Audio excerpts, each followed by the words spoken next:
அக்கா வணக்கம்க்கா. வணக்கங்கண்ணா. நம்ம பார்த்தீங்கன்னா சந்துரு டெக்ஸ் ஈரோட்டில் இருக்குது. பாருங்க இப்போ சம்மர் ஆஃபராக காட்டன் சாரீ போட்டிருக்கோம். ஆஃபர் ரேட்டில் கொடுத்துட்ருக்குறோம். பாருங்க இதோட ரேட்டு பார்த்தீங்கன்னா வெறும் 79 ரூபா மட்டும்தான்.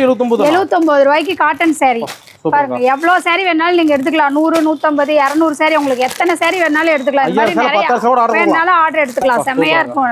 வெரைட்டி தான் நிறைய இருக்கு பாருங்க. வெறும் 79 ரூபா. வெறும் 79 ரூபா. எடுத்துட்டு 79 ரூபாய்க்கு எடுத்துட்டு போனீங்கன்னா நீங்க 150 ரூபா வரைக்கும் சேல்ஸ் பண்ணலாம். சரி லாபம். பாருங்க ஒரு சாரி ஓபன் பண்ணி காட்டுறேன் பாருங்க. 79 ரூபா சாரி. காட்டன் சேலை அருமையா இருக்கு பாருங்க. இது முந்தி சாரியோட முந்தி டிசைன் இது. சரிங்கக்கா. கிராண்டா இருக்கு பாருங்க. உங்களுக்கு சாரி ஃபுல்லா உங்களுக்கு டிசைன் வரும். இதெல்லாம் வியாபாரத்துக்கு gift கொடுக்கிறதுக்கு. ஆமாங்க, வியாபாரத்துக்கு gift கொடுக்கிறதுக்கு இந்த மாதிரி எடுக்கிறதுக்கு நல்லா இருக்கும். நீங்க gift கொடுக்கிறதுக்கு தாராளமா இந்த மாதிரி எடுத்துட்டு போனீங்கன்னா gift கொடுக்கிறதுக்கு உங்களுக்கு நல்லா இருக்கும். 79 ரூபா கவர் பேக்கிங் போட்டு கொடுத்துருவோம். சூப்பர்ங்கா. ஈரோடு கடைங்க இருக்கு. ஈரோட்ல பாத்தீங்கன்னா ஈஸ்வரன் கோயில் கிட்ட பிருந்தா ஸ்ட்ரீட்ல ராஜா ஹாஸ்பிடலுக்கு ஆப்போசிட்